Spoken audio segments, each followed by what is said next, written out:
ठरलं तर मग या मालिकेच्या 17 सप्टेंबरच्या जबरदस्त भागामध्ये अर्जुनने मुद्दाम प्रियाच्या उजव्या पायावरती कॉफी सांडवत तिला आता पाय दाखवण्यासाठी जबरदस्त युक्ती केलेली असते। या सगळ्यामध्ये प्रिया पाय धुण्यासाठी जेव्हा वॉशरूम मध्ये जाते, प्रियाच्या पायावरील असलेलं काजलने काढलेलं तुळशी पत्राची खूण ही सगळी विरघळून जाते आणि आता प्रिया चालता चालता प्रचंड सगळा गोंधळ, सगळा अगदी आत्तापर्यंत असलेला जो काही गैरसमज असतो तो दूर होत प्रियाच्या पायावरील नकली तुळशीपत्र हे सगळं जमिनीला चिकटतं आणि अर्जुन आणि चैतन्याला जबरदस्त पुरावा सापडतो। आता यानंतर रविराजांपर्यंत सत्य कसं पोहोचतं हे सगळं पाहूया। 17 सप्टेंबरच्या भागामध्ये प्रिया आता मुद्दाम प्रतिमाला सायकॅट्रिस्ट कडे जायला नको या कारणासाठी तिचे कान भरत असते आणि सांगत असते, आई मला खूप भीती वाटते, ही सायली आहे ना तुला पूर्णपणे वेड ठरवण्याचा प्रयत्न करते आहे, तुला वेड्यांच्या इस्पितळात पाठवते आहे। म्हणजे तिचं असं म्हणणं आहे की तू वेडी आहेस, तुला काही आठवत नाही, तुला काही बोलता येत नाही आणि याच गोष्टीसाठी ती तुला वेड्यांच्या इस्पितळात पाठवणार आहे। आई तू ती ज्या वेळेला तुला बोलेल ना असं किंवा बाबा तुला म्हणतील ना की तुला तिकडे जायचंय तर तू एक सांग की मला अजिबात तिकडे जायचं नाहीये।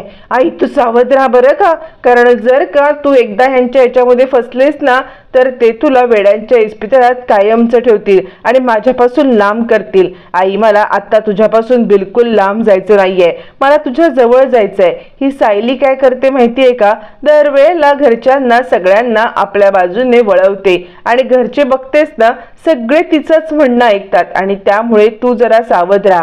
आता जर का एकदा तुला हॉस्पिटलमध्ये नेऊन ठेवलं तर पुन्हा मला माझी आई मिळणार नाही, तू सावध राहा बरं का। कुणी कितीही काही बोललं ना तरी सुद्धा तू ठामपणे निर्णय घे की मी वेड्यांच्या हॉस्पिटलमध्ये जाणार नाही आणि मी वेड्यांच्या डॉक्टरांना भेटणार नाही। आई करशील ना तू इतकं, कारण या सगळ्यामध्ये तुझ्याच हातामध्ये सगळं आहे, माझं सुद्धा कुणी काही ऐकत नाही, तू तुझ्या मतावरती ठाम राहा बरं का।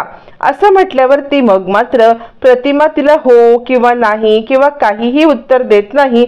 मनातल्या मनात प्रतिमा फक्त विचार करायला लागते आणि प्रियाला वाटतं चला हिला आपलं म्हणणं पटलेलं आहे, आता काही रिस्क नाहीये, हीच आता स्वतःहून ज्या वेळेला नकार देईल त्याच वेळेला घरच्यांची सगळ्यांची अक्कल ठिकाणावर येईल।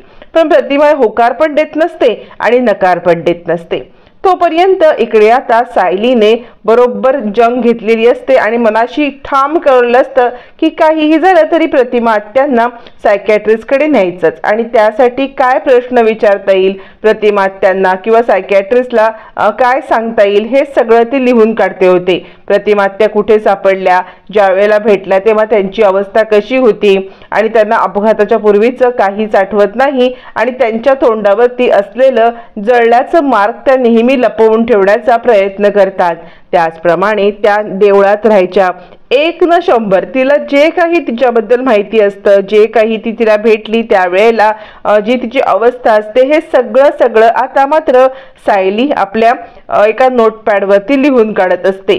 तितक्यात तिथे अर्जुन येतो आणि सायली तुमचं काय चाललंय यावरती सायली म्हणते, अर्जुन सर खरं सांगू का तर मी न सायकॅट्रिस्टला भेटण्याआधी सगळ्या नोट्स काढून ठेवते जेणेकरून प्रतिमा आत्यांच्याबद्दल कोणतीही गोष्ट मागे राहायला नको आणि या सगळ्यामध्ये प्रतिमा आत्यांना योग्य ती ट्रीटमेंट मिळावी।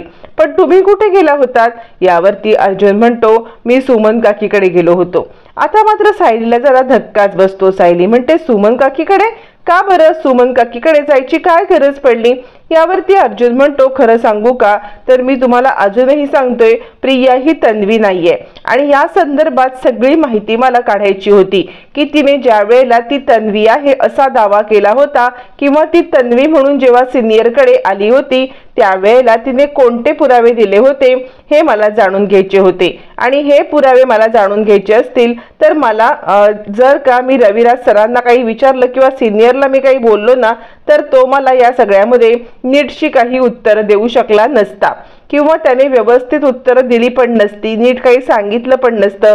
म्हणूनच आता मी विचार केला की हे सगळं मला सुमन काकीच सांगू शकेल आणि तुम्हाला माहिती आहे का सुमन काकीने मला काय अपडेट्स दिल्या ते सुमन काकीने मला सांगितलं की प्रिया ज्या वेळेला त्यांच्याकडे आली होती त्यावेळेला तिच्याकडे होता तिचा लहानपणीचा फोटो। हा लहानपणीचा फोटो घेऊन ती आली होती। आता एक गोष्ट म्हणजे लक्षात ठेवा, हा फोटो काही कुणीही कुणाकडूनही घेऊ शकतोच ना, म्हणजे हा फोटो कुणालाही भेटू शकतो। त्यानंतर दुसरी महत्त्वाची गोष्ट म्हणजे प्रिया जी घेऊन आली होती ती म्हणजे लॉकेट। ते लॉकेट ॲक्च्युली मलाच पूर्णाजीने माझ्या वाढदिवसाला दिलं होतं आणि ते लॉकेट मीच तन्वीला दिलं होतं। तेच ते लॉकेट आहे आमच्या सुभेदारांची आठवण असलेलं। त्यानंतर मग मात्र अजून एक महत्त्वाची गोष्ट मला सुमन काकीने सांगितली। असं म्हणत अर्जुन आता आपले कपडे काढण्यासाठी वळतो आणि तो सांगतो, एक महत्त्वाची गोष्ट सुमन काकीने सांगितली ती म्हणजे तन्वीच्या पायावरती असलेलं बर्थ मार्क, ते काहीतरी पत्र पानासारखी खूण असं काहीतरी म्हटली, तुळशी पत्र असं म्हणत अर्जुन मागे वळून पाहतो, तोपर्यंत सायली तिकडून चिडून निघून गेलेली असते। सायलीला अजूनही हे सगळं काही पटलेलंच नसतं। म्हणजे अर्जुन सर या सगळ्यामध्ये अजूनही जर का तन्वीला प्रियाला तन्वीच मानत नाहीये, काय गरज पडली त्यांना हे सगळं करण्याची, असा विचार करत सायली तिकडून निघून जाते। ज्या वेळेला सायली तिकडून निघून जाते अर्जुन पाहतच बसतो, म्हणजे मी यांना काहीतरी सांगतोय पण तरी सुद्धा यांना काही ऐकायचंच नाहीये। सायली आता किचनच्या दिशेने येत असते आणि ती विचार करते, म्हणजे ह्यांना मी इतकं सांगितलं की या भानगडीत तुम्ही पडू नका, प्रिया तन्वी आहे, तरी यांच्या डोक्यामधलं काही खूळ जातच नाहीये। आता जर का सुमन काकींना हे सगळं विचारायला गेले, सुमन काकींनी रविराज सरांना सांगितलं तर या सगळ्यामध्ये घरच्यांच्या बदले संबंध बिघडतील हे अर्जुन सरांना कळतच नाहीये। कसं यांना मी समजवू की हे सगळं जे वागताय ते पूर्णपणे चुकीचं आहे म्हणून? अर्जुन सरांचं काय करायचं कळत नाही। तोपर्यंत प्रिया आता आपलं म्हणणं खरं करण्यासाठी इकडे रविराजांच्या इकडे आलेली असते। रविराजांच्या इकडे येत ती मुद्दाम या सगळ्यामध्ये आता आईला सायकॅट्रिस्टची कशी गरज नाहीये आणि सायली कशा पद्धतीने हे सगळं करते हे त्यांच्या मनावरती बिंबवण्याचा प्रयत्न करते आणि ती सांगते, मी तुम्हाला सांगू बाबा, आई काही वेडी आहे का? आई वेडी नाहीये। या सगळ्यामध्ये तिच्या मनावरती काहीही परिणाम झालेला नाहीये। तिला सायकॅट्रिस्ट कडे नेऊन उगाच आपण तिला वेडेपणा का द्यायचा आहे मला कळत नाहीये आणि तुम्ही या सगळ्यामध्ये का सामील झालाय? मला माझी आई पुन्हा एकदा माझ्यापासून लांब जायला नको आहे। भले तिने मला ओळखलं नाही तरी चालेल, पण ती माझ्या नजरेसमोर राहायला पाहिजे। मला सांगा, तुम्ही तिला हॉस्पिटलमध्ये घेऊन गेलात, तुम्ही तिला ट्रीटमेंट देण्यासाठी तिकडे ठेवलीत आणि मग परस्पर ती निघून गेली तर? मागच्या वेळेला पाहिलंत ना ती कशी बाहेर पडली होती सायलीला भेटायला आणि त्यानंतर संकटात अडकली। नाही बाबा, मला या सगळ्यामध्ये माझ्या आईला संकटामध्ये टाकायचं तर नाहीच आहे, पण मला तिला माझ्यापासून लांब पण ठेवायचं नाहीये। यावरती रविराज म्हणतात, हे बघ, सायली म्हटली म्हणून नाही तर ऍक्च्युली माझ्या मनात सुद्धा हा विचार खूप आधी आला होता की या सगळ्यामध्ये आपण प्रतिमावरती उपचार करूया, जेणेकरून तिला मानसोपचार तज्ञांची मदत घेता येईल आणि या सगळ्यामध्ये तिला गोष्टी आठवतील। हे सायलीचं नाही तर हे आधीपासून माझं सुद्धा म्हणणं होतं। सायलीने फक्त ते बोलून दाखवलं, बस इतकंच, आणि त्यामुळे हे बघ, तिला कोणताही त्रास होणार नाही ना याची काळजी आपण घेऊच ना, कोणत्याही प्रकारे तिला त्रास दिला जाणार नाही याची काळजी घेऊन आपण सगळे उपचार करू। यावरती प्रिया म्हणते, नाही बाबा, पण रविराज काही ऐकायला तयार नाहीयेत। हे प्रियाला ज्या वेळेला समजतं त्यावेळेला प्रिया म्हणते, ठीक आहे बाबा, मी तुमचं म्हणणं ऐकते, पण तुम्ही सुद्धा माझं म्हणणं ऐकायला पाहिजे। रविराज म्हणतात, कसलं म्हणणं? यावरती प्रिया सांगते, ठीक आहे, तुम्हाला ट्रीटमेंट करायचीच आहे ना, तर तुम्ही एक काम करा, त्या माणसाला किंवा जो डॉक्टर तिच्यावरती ट्रीटमेंट करेल ना त्या माणसाला इकडे आणा आणि आपल्या समोर नजरेसमोर ट्रीटमेंट करा। आईला घेऊन तुम्ही कुठे जाणार नाही, असं म्हणत प्रिया आता रविराजांना अट घालते।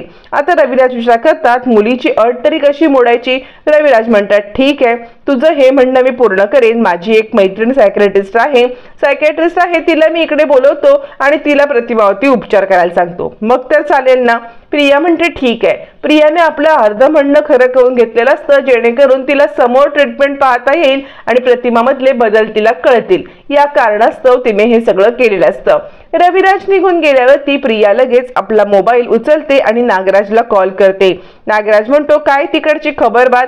यावर ती चिडलेली प्रिया म्हणते, तुम्ही नुसत्या खबरबातच विचारत राहा, मी एकटीच इकडे खिंड लढवते, तुम्ही तिकडे मस्तपैकी आराम करत राहा, मी सगळे खिंड लढवते. त्या प्रतिमाला एक दिवस स्मृती येईल आणि मी खरी तन्वी नाही हे तीच सांगेल, मग बसा बोंबलत. नागराज म्हणतो झालंय तरी काय? प्रिया म्हणते काय म्हणजे काय? या इकडे रविराजने सायकॅट्रिस्टला बोलवायची घाई केले. सायकॅट्रिस्ट येणार आहे आणि तिच्यावरती उपचार सुरू करणार आहे. यावरती मग मात्र नागराज म्हणतो पण अश्विन म्हटला होता ना की इतक्या सायकॅट्रिस्टची काही गरज नाहीये. यावरती प्रिया म्हणते हो बोलला होता, पण इकडे तुमच्या भावाला ऐकायची सवय आहे तर ना, त्याला मात्र त्याची बायको लवकरात लवकर बरी व्हायला पाहिजे, काहीही करून तिने लवकरात लवकर बरं व्हायला पाहिजे. हे कसं काय बघा तरी, मला तर आता काहीच कळत नाहीये. यावरती इकडे आता नागराज म्हणतो तू एक काम कर, तू प्रतिमा वहिनींच्या आजूबाजूला राहत, तिला काही आठवणार नाही याची दक्षता घे. प्रिया म्हणते हो हो, तुम्ही काय करायचं हे तुम्ही मला सांगू नका. तिकडे निवांत बसून मला ऑर्डर सोडायचा तुम्हाला काही अधिकार नाहीये. मी बघेन माझं काय करायचं ते. मी इकडे एकटीच खिंड लढवते आणि तुम्ही नुसते उपदेश करताय मला. असं म्हणत प्रिया फोन कट करते आणि इकडे नागराज हादरतो. नागराज विचार करतो जर का दादा वहिनीवरती ट्रीटमेंट करणार तर बेस्ट मधली बेस्टच ट्रीटमेंट करणार, आणि या बेस्ट ट्रीटमेंटमुळे जर का वहिनीची स्मृती परत आली तर नाही नाही, माझं काही खरं नाही, मी तरी काय करू शकतो असा विचार करत तो आपल्याला काय करता येईल जेणेकरून प्रतिमाची स्मृती परत येऊ नये असा विचार करत असतो. तोपर्यंत इकडे आता सगळेजण हॉलमध्ये जमलेले असतात. रविराज त्यांची सायकॅट्रिस्ट मैत्रीण हिला आणण्यासाठी गेलेले असतात आणि सगळेजण त्यांची वाट पाहत हॉलमध्ये बसलेले असताना रविराज त्यांच्या मैत्रिणीला घेऊन येतात आणि पूर्णाई ही माझी मैत्रीण जी सायकॅट्रिस्ट आहे. यावरती पूर्णाजी म्हणते या निमित्ताने आपली भेट होणार होती, याआधी बघा ना कधी आपली भेट होण्याचा योगच नाही आला. असं म्हणत पूर्णाजी तिचं स्वागत करते. तोपर्यंत प्रतिमा हे सगळं पाहत असते. प्रिया सुद्धा हे पाहत असते आणि ती प्रतिमाला इशारा करत असते की आई तू या सगळ्यामध्ये इन्व्हॉल्व होऊ नकोस. त्यानंतर मग मात्र रविराज म्हणतात ही माझी बायको प्रतिमा. यावर ती आता मैत्रीण म्हणते हॅलो प्रतिमा वहिनी कशा आहात तुम्ही? असं म्हटल्यावर ती प्रतिमा काहीही बोलण्याचं सोडून ती डायरेक्ट वरती जायला निघते. प्रियाला खूपच आनंद होतो, चला आपण मारलेला तीर हा कुठेतरी निशाणावर लागलाय असा विचार करत मस्तपैकी प्रिया आता सगळ्या गोष्टीचा आनंद घ्यायला बसलेलीच असते. तोपर्यंत इकडे आता रविराज प्रतिमाकडे येतात, प्रतिमाला अडवतात आणि प्रतिमा ऐक ना, माझं एकदा तरी म्हणणं ऐक, तू मला जे काही म्हणायचंय ते ऐक आणि त्यानंतर जो काही निर्णय असेल तो तुझा असेल. प्रतिमा थबकते.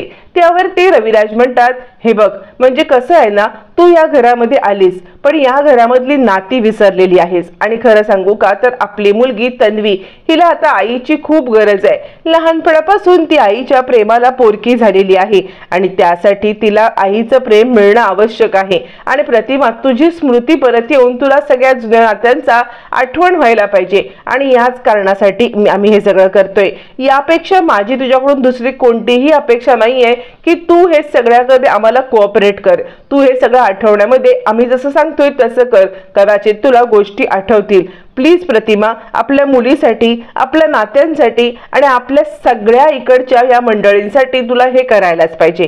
प्रिया विचार करते नाही नाही, मला ही आध्या डोक्याची थिजलेली आई अजिबात नको आहे. मला हवे ती यांची प्रॉपर्टी, माझ्या नावावर ती प्रॉपर्टी करा, मी पटकन इकडून निघून जाईल असं म्हणत प्रिया विचार करत असते. मग रविराज काकुळतीला येतात, प्रतिमा समोर हतबल होतात, अगदी हात जोडतात आणि मी तुला हात जोडून विनंती करतो प्लीज प्रतिमा प्लीज तू या सायकॅट्रिस्टकडे बोलून घे, ते जे म्हणतात ते कर प्लीज प्रतिमा असं म्हणत काकुळतीला येत आता रविराज हात जोडून विनंती करत असतात.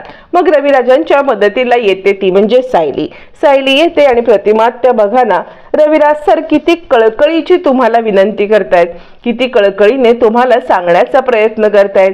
या विनंतीला तरी मान देऊन तुम्ही तुमच्यावरती उपचार सुरू करा ना. हे बघा तुम्हाला कोणत्याही प्रकारचा ज्या क्षणी त्रास वाटेल ना त्या क्षणी आपण हे सगळं थांबवूया. प्लीज प्रतिमा त्या रविराज सरांची एवढी कळकळीची विनंती तुम्ही मान्य करून घ्या ना असं म्हणत सायली आता सर्वतोपरी प्रतिमाला समजवण्याचा प्रयत्न करते. फायनली सायलीचं म्हणणं का होईना प्रतिमाच्या पथ्यावरती पडतं. इकडे रविराज हात जोडून उभे असतात, तिकडे सायली हात जोडून उभी असते आणि दोघंही हात जोडून विनंती करतायत. त्यावरती राजी म्हणत असते प्रतिमा सोड ना आपला हट्ट, ऐक ना.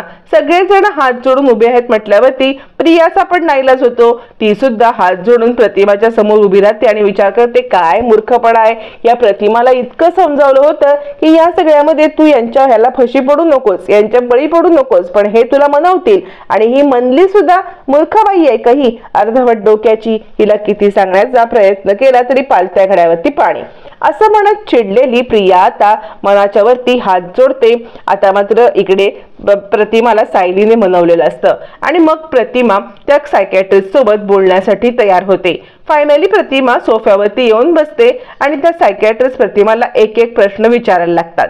आणि प्रतिमा वहिनी, तुम्हाला कुठपर्यंत कसं आणि काय आठवते हे तुम्ही मला सांगू शकाल का? मला रविराज सरांनी सांगितलेलं आहे की हे तुमचं खरं तर माहेर. या माहेरबद्दल तुम्हाला काही आठवतंय का? इथल्या काही गोष्टी, इथली काही माणसं किंवा या सगळ्यामध्ये तुमची काही एक खास आठवण तशी आठवत असेल तरी तुम्ही सांगा बरं. यावरती प्रतिमा मानेनेच नकार देते. मला ह्यातलं काहीच आठवत नाहीये. यावरती मग आता दुसरा प्रश्न विचारत सायकॅट्रिस्ट म्हणते, मला तुम्ही एक गोष्ट सांगू शकाल का?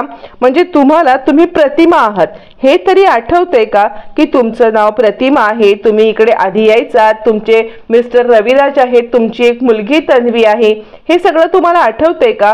प्रतिमा ह्या सगळ्याला सुद्धा काहीही उत्तर देत नाही. त्यावरती सायली सांगते, मी तुम्हाला एक गोष्ट सांगू का? ज्या वेळेला प्रतिमा त्या पहिल्यांदा मला भेटल्या होत्या ना, त्यावेळेला प्रतिमा त्यांनी आपलं नाव प्रतिमा न सांगता मला कविता सांगितलं होतं. मी त्यांना सांगण्याचा प्रयत्न केला की तुमचं नाव हे प्रतिमा आहे, पण त्या मतावरती ठाम होत्या की त्यांचं नाव हे आता कविताच आहे. यावरती आता सायकॅट्रिस्ट म्हणतात, मग तुम्ही मला एक गोष्ट सांगा, या सगळ्यामध्ये तुम्हाला माहेरच्या माणसांच्या बद्दल काही आठवतंय का? इथल्या काही घटना आठवतायत का? इथला एखादा आठवणीचा तुकडा आहे का तुमच्या डोक्यामध्ये? जे काही आहे ते सांगण्याचा प्रयत्न करा. आता प्रतिमा बराच वेळ गप्प असते. मग ती सायलीकडे बघते. सायली तिला सांगण्याचा प्रयत्न करत असते, प्रतिमा आत्या बोला. ती प्रियाकडे बघते. प्रिया मानेने नकार देत असते, काही बोलू नकोस. आता प्रतिमा मात्र सांगायला लागते. तिला सायकॅट्रिस्ट म्हणतात, हे बघा प्रतिमा वहिनी, तुम्हाला जसं जमेल ना तसं सांगा, हाताच्या खुणा करून सांगा, तुम्हाला अजून कोणत्या पद्धतीने सांगायचं असेल तर ते सांगा, असं म्हणत सायकॅट्रिस्ट प्रतिमाला अगदी कम्फर्टेबल करत असतात. मग प्रतिमा हातवारे करून सांगायला लागते. त्यावरती सायकॅट्रिस्ट म्हणते, तुम्ही काय हातवारे करताय ना, मला खरंच काही कळत नाहीये.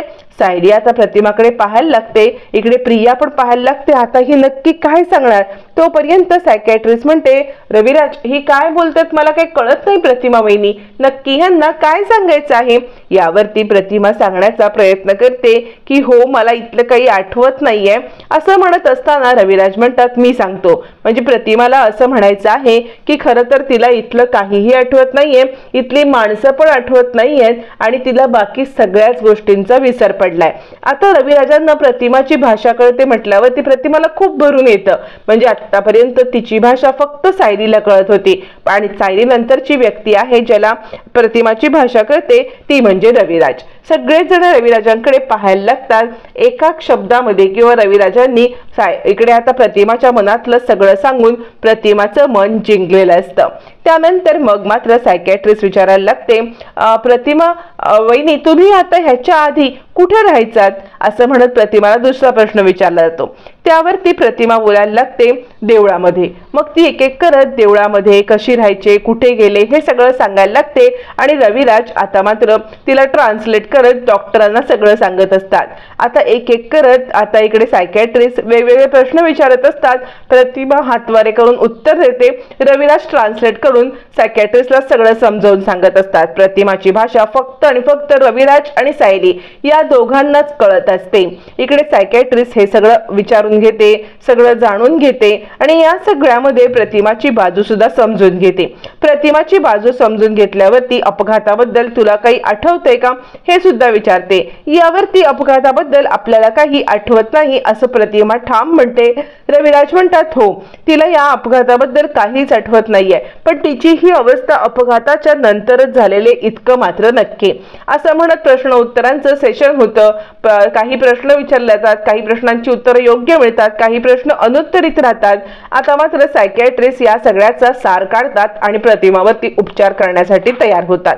अखेर सगळे प्रश्न विचारून झाल्यावरती रविराज म्हणतात, काय करायचं आता, काय ठरवलं? यावरती सायकियाट्रिस्ट म्हणते, मी एक गोष्ट सांगू का, म्हणजे आउट ऑफ द बॉक्स जाऊन आता बाकी काही करायची गरज नाहीये। म्हणजे या सगळ्यामध्ये आउट ऑफ द बॉक्स जाऊन आपण काही उपचार करावे किंवा काही ट्रीटमेंट करावी किंवा काहीतरी ट्रिक वापरावी असं आत्ता तरी सध्या मला वाटत नाहीये। सध्या तरी आपण त्यांच्यावरती कॉन्सन्ट्रेट करूया की त्या कशा वागतायत, काय वागतात आणि त्यानंतर काय ट्रीटमेंट करायची किंवा आउट ऑफ द बॉक्स जाऊन काय करायचं हे आपण ठरवू। सध्या तरी नॉर्मल मी औषधं लिहून देते, ही नॉर्मल औषधं त्यांना वेळच्या वेळी देत जा आणि त्यानंतर जो काही फरक असेल तो मला कळवत जा।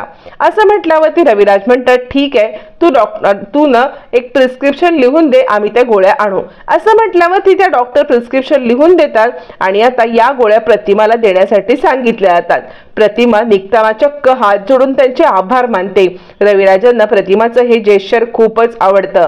मग आता सायकियाट्रिस्ट निघून गेल्यावरती लगेच प्रिया त्या औषधाच्या प्रिस्क्रिप्शन वरती झडप घालते, जेणेकरून चुकीची औषधं आणून हिला आता बरं काही करताच येणार नाही असा विचार करत, बाबा बघू ते प्रिस्क्रिप्शन, मी ह्या सगळ्या गोळ्या आणेन आणि मी आईला गोळ्या देईन असं म्हणत प्रियाने त्या औषधांच्या पेपरवरती झडप घातल्यावरती पूर्णाजी तिच्या बाजूने उभी असते आणि ताबडतोब तो पेपर हिसकावून घेते। तन्वी, तो पेपर कल्पना किंवा सायलीकडे दे, कारण प्रतिमाचं औषध पाणी, प्रतिमाचं खाणं पिणं हे दोघी जणी पाहतात। तुझ्याकडे औषधाचं प्रिस्क्रिप्शन असण्याची काही गरज नाही। प्रियाचा डाव फेल करत पूर्णाजी तिला तोंडावरती आपटलेलं असतं। रविराज सुद्धा प्रियाला तेच सांगतात, देऊन टाकते प्रिस्क्रिप्शन आणि फायनली प्रियाला प्रिस्क्रिप्शन देणं भाग पडतं। बरं, गोष्ट इथेच थांबत नाही, गोष्ट तर इथून खरी चालू होते। अर्जुनच्या मनामधला डाऊट त्याला काही स्वस्त बसू देत नसतो, वकील असतो तो या सगळ्यामध्ये। आता मात्र प्रियावरती बारीक नजर ठेवून असतो आणि प्रियावरती नजर ठेवून असताना त्याच वेळेला त्याला सायलीच्या पायावर तुळशीपत्र दिसतं। म्हणजे सायली ही तन्वी आहे ही गोष्ट लक्षात आल्यावरती प्रियाच्या पायावर तुळशीपत्र नाही ही गोष्ट सिद्ध करायची असते। त्यातच प्रिया कॉफी घेऊन अर्जुनच्या रूम मध्ये येते। अर्जुन, मी कॉफी आणले, अर्जुन तुझ्यासाठी कॉफी आणले असं म्हणत अर्जुनला ती कॉफी देते। अर्जुनला कॉफी दिल्यावरती अर्जुन ती कॉफी हातात घेतो, मुद्दाम प्रियाच्या उजव्या पायावरती सांडवतो, जेणेकरून प्रियाच्या पायावरती नसलेली तुळशीपत्राची खूण दिसेल। प्रिया वॉशरूम मध्ये येते, तो पाय धुते आणि बाहेर येते। अर्जुन म्हणतो, दे इकडे, मी तुझा पाय छानपैकी पुसून देतो। प्रिया म्हणते, नाही, त्याची काही गरज नाहीये, मी जाते। प्रियाला तुळशीपत्राची भीती असते, प्रिया तिकडून निघून जाते। अर्जुनला त्याच वेळेला पायाखाली असलेलं कसलं तरी मार्क दिसतं। अर्जुन म्हणतो चैतन्यला, हे बघ, हे स्केच पेनचं किंवा काजळाचं मार्क आहे, म्हणजे ही खोटी जन्मखूण प्रियाच्या पायावरती आहे हे मात्र नक्की। 2 पुरावे सापडलेत। आता अर्जुन रविराजांच्या समोर सत्य आणणार, मालिका रंजक वळणावरती येणार।